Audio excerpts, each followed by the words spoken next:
The Bisons traveled on the road last week away from Salem Field. Let's take a look back at some of the action on this week's road trip recap. It was a wintry start to the week in Syracuse as Buffalo and the Mets opened up a 6-game series in Syracuse, and Buffalo scored first in the opening game of the set. Will Robertson, one of 2 hits on the day, was a leadoff double in the top of the second. He would come home to score on an Ali Sanchez base hit later in the second inning.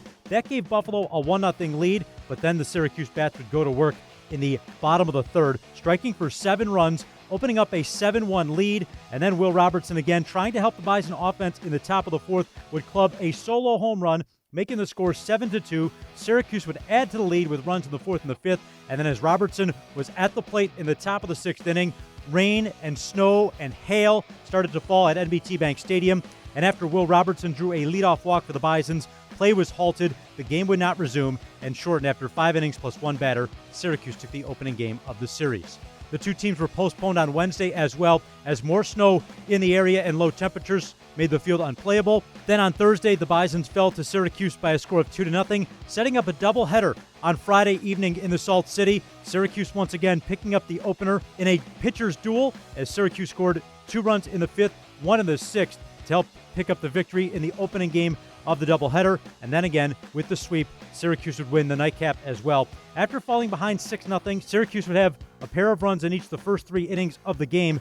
Then it was Buffalo's offense going to work. Rainer Nunez with a 1-out base hit helped ignite Buffalo's offense, and then Christian Bethancourt followed with a 2-run home run. 2 of the 4 runs in the inning for Buffalo. Michael Turconi, his second hit of the game, was a base hit, eventually scored on a Joey Loperfido sacrifice fly.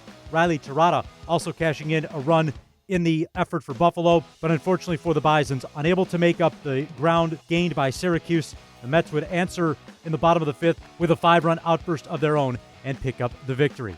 But then on Saturday afternoon, Buffalo's offense got started early and was able to maintain the lead, defeating Syracuse 5-1, thanks in part to Ali Sanchez. The Bisons backstop with a pair of leadoff home runs for Buffalo. His first of the game in the top of the third inning gave the Herd a 1-0 lead. The Bisons would add to it in the sixth. Michael Stefanik had his team-best 8th RBI of the year with a sacrifice fly that cashed in Jonathan Clase, extending the Bisons' lead to 2-0.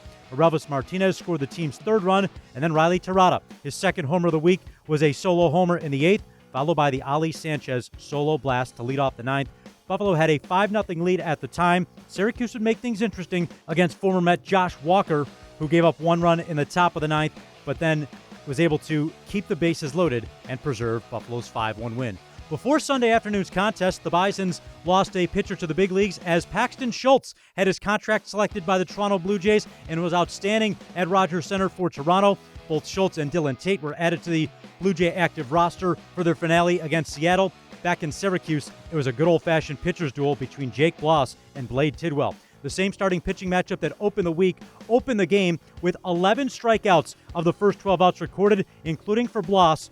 Each of the first 6 outs that he picked up were via the punch-out, including striking out the side in order in the bottom of the second. Bloss would finish the day with 7 punch-outs across 4 2/3 innings, only 2 unearned runs allowed by the young right-hander. First, Jackson Reitz reached on an error. He would eventually score, and then after there were 2 out in the inning, a base hit by Joey Meneses extended the lead for Syracuse 2-0. Buffalo tried to answer in the 6th. Riley Tirada once again coming through for the Herd. A solo home run with 1 down halved Buffalo's deficit to 2-1. The Bisons would have runners at third base with less than 2 outs in each the 7th and the 8th innings, but were unable to cash in the game's tying or go-ahead runs, allowing Syracuse to pick up the 2-1 win. The Bisons return home this week for 7 games in 6 days against their Throwback Cup rivals, the Rochester Red Wings, starting on Tuesday night, a Tuesday at the ballpark presented by TasteNY, starting at 6:05, and then a win at Wednesday to double your fun on Wednesday evening, a doubleheader.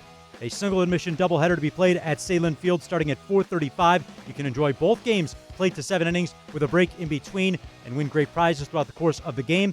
Thursday is our first Throwback Thursday of the season, presented by AAA of Western and Central New York, as the Bisons will don their special reverse retro throwback jerseys. Another Honda Friday Night Bash coming up Friday night with the Resurgence Brewing happy hour and post-game fireworks. And then the second chance at Anderson's Kids Weekend comes your way this Saturday and Sunday, 1:05 start times. Tickets for kids 14 years and younger are just $12 each, and the first 1,000 kids through the gates at the Inspired Dental Gate at Swan Street receive a voucher for a free pop, hot dog, and cotton candy. That all leads up to Fun Day Sunday at the ballpark with pregame mascot meet and greet and a postgame run the bases as well. For this road trip recap, I'm Pat Malacaro.